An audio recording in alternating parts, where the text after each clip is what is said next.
It's time now for Countywide, a special presentation of Yavapai Broadcasting News. Join Paul David and Kyle Benedict as they talk with our community's leaders, newsmakers, and people in the know. You'll hear about the hot topics that affect all our lives in Yavapai County. And now here's today's Countywide. Welcome to Countywide. I'm Paul David. As always, it is great to have you in studio with us today. We're going to be talking about the Fossil Creek Comprehensive River Management Plan. I'll probably look down at that every time to make sure I say it right. Fossil Creek Project Coordinator Marcos Roybal in studio. Welcome. Thank you. And NEPA Planner Elizabeth Munding. Welcome to studio. Thank you. All right, so we had a story a couple weeks ago. Marcos, I called you on the phone. We talked about it a little bit. We were just kind of getting the word out that this plan is being put together for the Fossil Creek area. And I think real quick on the background of Fossil Creek, we've seen over the years where the Child's Power Plant was decommissioned and the river was put back to its normal original flow. And then we flowed in, people being, and things were starting to happen where we had a lot of traffic jams down there. Search and rescue was down there all the time trying to rescue people. There were trees being cut down for firewood, a lot of trash, human waste, stuff like that. Fossil Creek was becoming damaged quite quickly. So we come forward, and last year we put a reservation system. Maybe we could start there and then get into the this, I'll call it probably the CRMP from now on throughout the show. So now we fast forward. Last year we bring in this reservation system where it was May 1st through October 1st, right? Yeah. Okay, and this next year it'll be April 1st through October 1st. But it was a reservation system. So basically if you wanted to be down at Fossil Creek, you had to get a receipt, make a reservation, you get this receipt, you show up, and the person that's, a permit, and then someone's down there and says, okay, here, I'm allowed to be in Fossil Creek. How did that work out for the first trial run this year?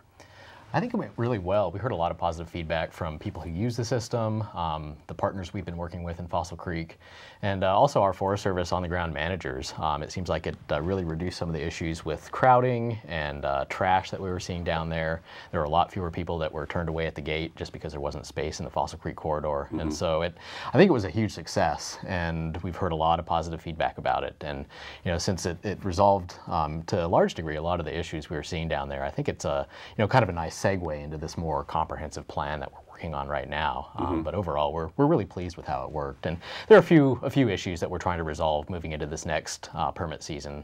For example, we got a lot of no-shows. So people would reserve their permits well in advance, and something may come up and they're not able to come. Okay.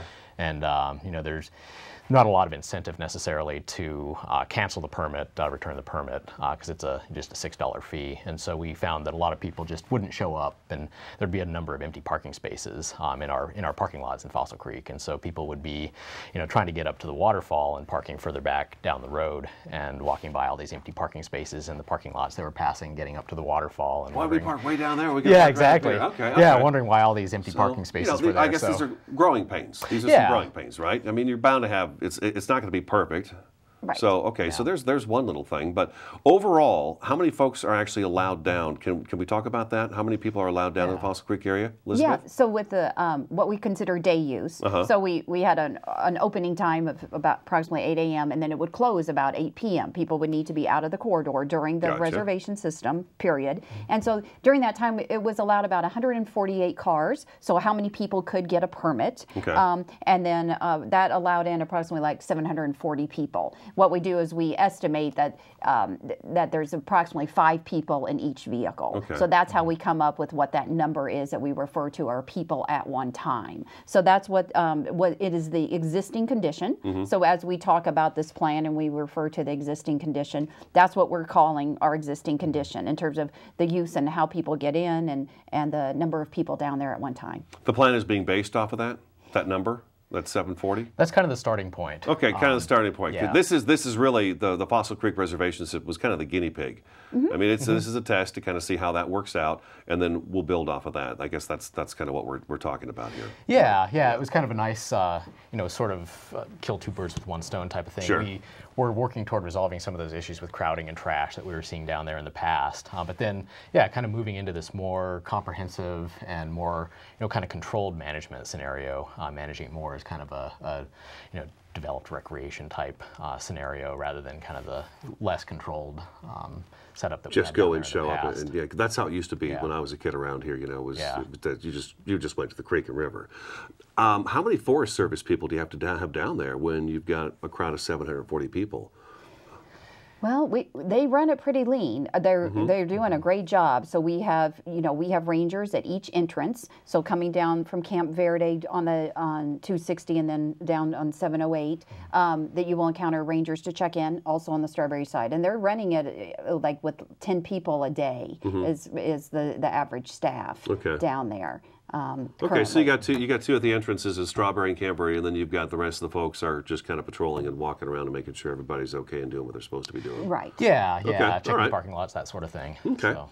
All right. Well, let's get into the plan now. Marcos, when we talked on the phone, we did a little story that there was, and it's impossible to put 5 plans into 30 seconds because you just can't do it. But you guys have come up with 5 alternative plans.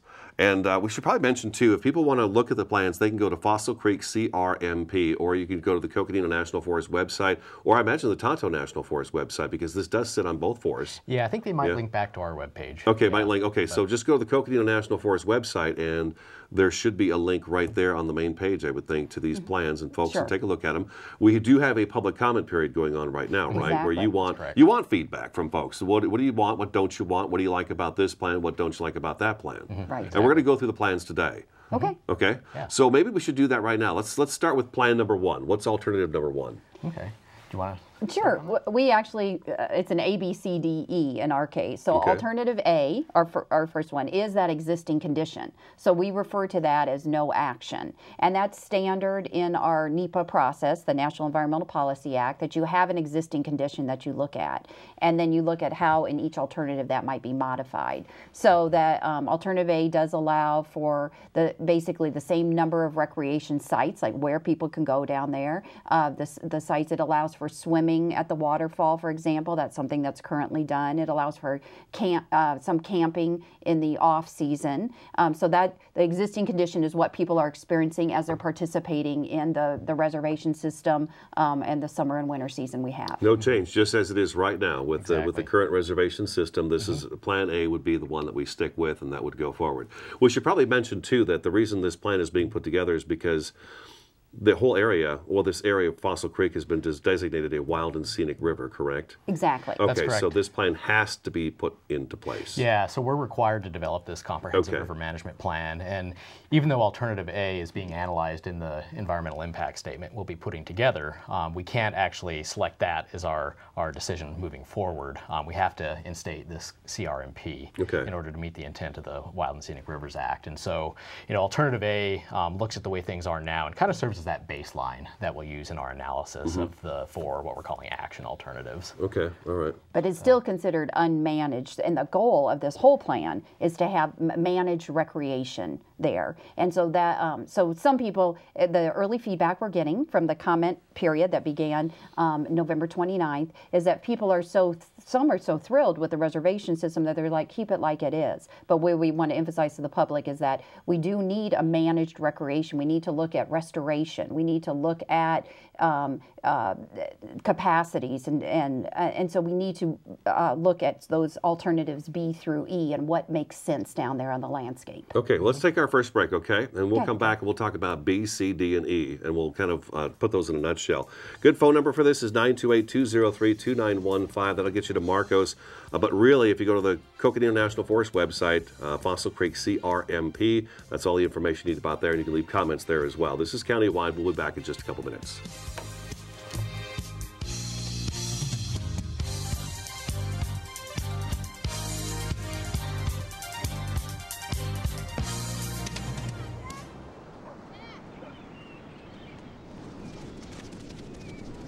This was me. And Mom and Dad. And my big brother Alex. And Jack.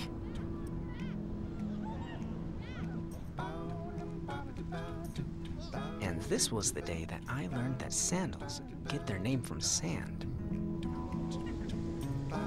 That jellyfish aren't made of jelly. that stars don't just come from the sky.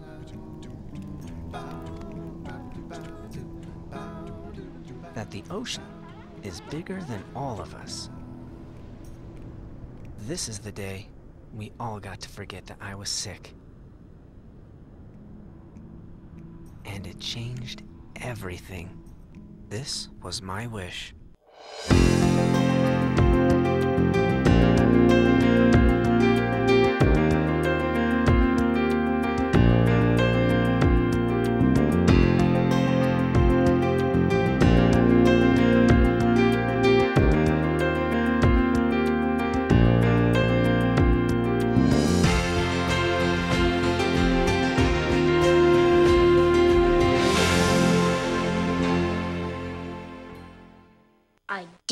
I dare you to change the world. Yeah, you. Getting that college education. I dare you to be somebody important. Like be a teacher. Or a reality TV star. I dare you to stand up here. To call the shots. To be a role model. An inspiration. An innovator. To be a teacher. Think you can change my life? Make me excited about science like you. Have a career that really means something? Then do it. I dare you.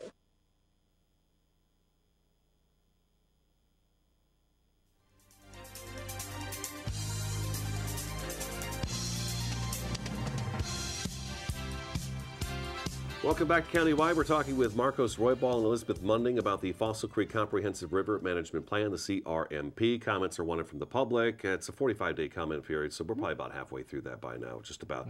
The website is tinyurl.com/Fossil Creek CRMP. It's on the Coconino National Forest website. There are 2 public meetings coming up. We had one in December. That was a phone, sort of a phone thing people could call and just get on the phone and talk with you guys and listen. That's available to take a listen to and find out how that went. There's public meetings on January 5th from 5:30 to 7 in Payson at the Unified School District Boardroom. And then there's one on January 9th from 5:30 to 7. It's an open house. It's at the Camp Verde Library at the east entrance on 130 Black Bridge Road in Camp Verde. So there's 2 public meetings coming up, and we'll put a story together and talk about that as well down the road here. I guess that's just coming up in a couple weeks now. All right, we were talking about Plan A. Plan A is no change. It's just the way it is. What's Plan B? So alternative B is what we're calling our enhanced protections alternative, and so that's leaving things essentially as they are right now in terms of recreation sites and kind of how people move through the Fossil Creek corridor. It does reduce the number of people that we allow down there in a given day by what, about 200 thereabouts? Yeah, it goes to I think about 680. By about 100 or 200 people. Okay. And so we're trying to reduce impacts in the Fossil Creek corridor under that alternative by just minimizing the number of people that go down there in a given day. Okay. So that's kind of the impetus of that alternative. All right, so that's B. Yeah. A is about 740. B brings us down about 100, 200 maybe. Okay, and then what's number C? Letter C. Number C. Letter C. Yeah, letter C. Okay. So that we're emphasizing as kind of a non-motorized experience in Fossil Creek. So people would drive down the 708 road from the Camp Verde side and then park in one of several kind of larger parking areas that will be improving on a little bit or developing. And then from there, they would proceed by foot, bicycle, or horseback into the main part of Fossil Creek corridor and have their picnic or go swimming or whatever. But really trying to restrict the amount of motorized traffic that's in that Fossil Creek corridor to give people that more non-motorized experience. How big is the Fossil Creek corridor? How big of a stretch of land are we talking about here? Well, we're talking 17 miles is what's been designated, and that's the wild areas as well as what we call the recreation segment. And so the recreation segment, I think, is approximately 10 miles of that. Yeah, 7 to 10 miles. 7 I think to 10. is kind of the main area that gets That's used. a long walk if I had to park at one parking lot. Yeah, and the parking lot would actually be kind of midway in the corridor, and so it'd potentially be a couple miles for people to walk up to the waterfall, for example, or some of the other great swimming holes that are in the area. But yeah, it would be more of a kind of foot-based experience. And as you said, foot, bicycle, or horseback, which is pretty nice for the equestrians as well. Yeah, that's emphasized. And that one does a few fewer people than today's existing condition. That one allows for 690 people at one time. So so B and C are more conservative, and then D and E are going to allow for a little bit more than what we have today. Okay, all right. So parking lot somewhere in the middle for Plan C. People would park there, and then they would have to disperse from there along Fossil Creek and do what they're going to do. So you're going to have parking if you got horses down there, the horse trailers. And things of that nature are going to be down there too. So yeah, so we'd consider that in our parking areas that we'd be improving on. Okay, all right. So, yeah. Let's move on to D. What's D? Okay. D is our motorized use in refugia. So in that one, which does have, let's see, for the number of people, it does have 930 people. That one includes selective places for people to go to. So we're trying to have refugia. We're trying to condense where the hubs that people are going to be recreating at. Okay. And one of them that we're building up in that is our Irving site. Our Irving site we do plan to have as one of the big hubs with picnic tables and a wildlife viewing platform, for example, and some things like that. And so that's one where we do plan in D to allow that corridor where people could drive all the way from Camp Verde all the way through to Strawberry or vice versa. That is the one alternative where we're going to allow that total pass-through for what we call highway legal vehicles. So that and we're also providing an alternative D, a unique aspect of scenic driving. So that's where, right now, people who come, they're getting a permit for a full day. That is how the current reservation is set up. And we are looking at the opportunity to have a shorter stay where people who don't want to come spend the whole day, they just really want to drive through with their elderly parent, for example. They're not looking to get out and swim necessarily. That could be an opportunity within Alternative D. Okay, all right. And that would require quite a bit of improvement, I would imagine, down there too, right? I mean, some of these plans are actually calling for major improvement. I mean, if we're talking about highway vehicles down there, I told you I went down to Fossil Creek and it was so washboardy that I thought for sure my truck was just, I would throw it away by the time I got out of there because it was so washboardy. So that would be road maintenance. Yeah, that's expensive. It could potentially be very expensive, and it's kind of a longer-term action that we'd be taking, assuming that we were able to find the money and the resources to do those road improvements. So, opening the 708 road, going up from the bottom of Fossil Creek up the switchbacks to the top of the rim near Strawberry would require a fair amount of investment just to make the road safe to drive, and then ongoing maintenance costs each year. Just kind of given the geology of the area, that's an ongoing need. So that's something that we'd be looking at in our analysis moving forward in terms of feasibility and what makes the most sense. So let me ask you this. If the public said, if the majority of the public came in and said, we love D, does the Forest Service have to go with Plan D? No.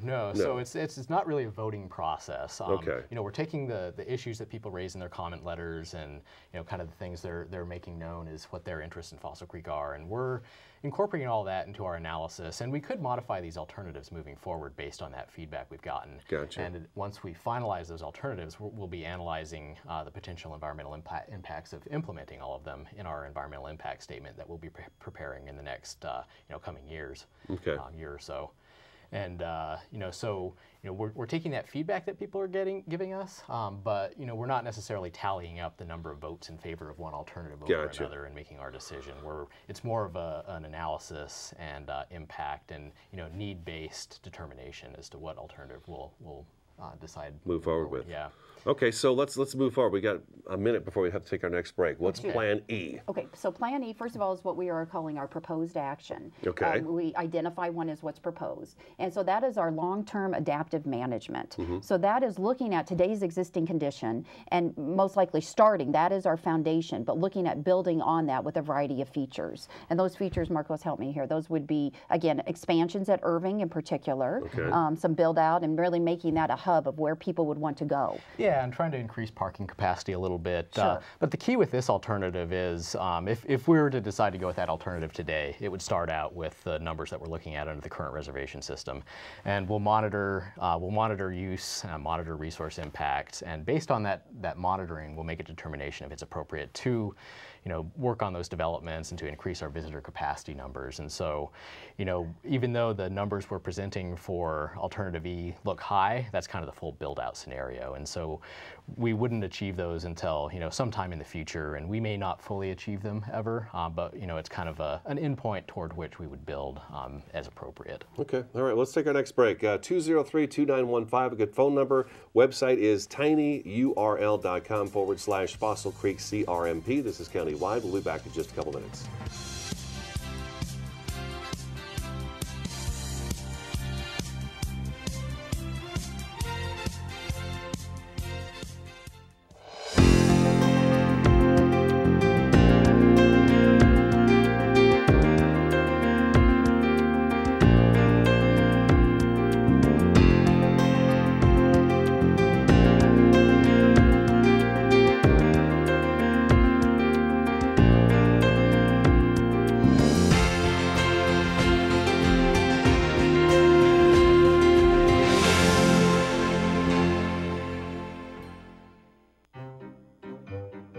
you think getting dumped by text is harsh, try getting dumped by a tennis ball. My ex-owner drove me out to the woods, yelled fetch, and by the time I brought the ball back, he was gone. Yeah, I was pissed. But the folks at the shelter helped me let go of my anger. I learned coping skills, like taking it to the hole. Boom! Now I'm ready to fetch again. But how about I throw and you run and get it?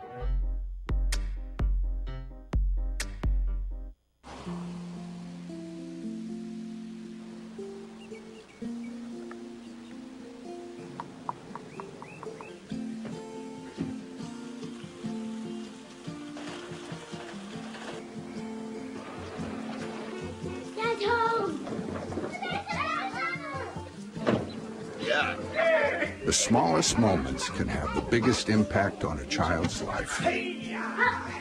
Take time to be a dad today. Marie, you have prediabetes. Prediabetes? I don't have time to eat right or exercise. I'm a busy mom. Oh, you're a busy mom. Yeah. This is great news. Busy moms never get prediabetes. Wait, what? Let me just... Yeah, this is all the people at risk for prediabetes, and way over here, busy moms. No?